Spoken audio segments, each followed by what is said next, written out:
So hello friends, कैसे आप सब लोग। उम्मीद करता हूँ कि आप सब लोग अच्छे होंगे।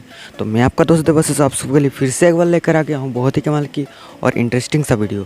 तो इस वीडियो में हम बनाएंगे एक सोल्डरिंग होल्डर या सोल्डरिंग स्टैंड, आप जो को भी बोल सकते हैं इसको। तो वीडियो को स्टार्ट करने से पहले अगर आपने हमारे चैनल को अभी तक सब्सक्राइब नहीं किया है तो सब्सक्राइब कर दीजिए और सामने जो बेल आइकन है उसे दबा दीजिए ताकि आगे आने वाले हर एक वीडियो के नोटिफिकेशन आपको सबसे पहले मिल सके। तो चलिए गाइस, आज का वीडियो स्टार्ट करते हैं।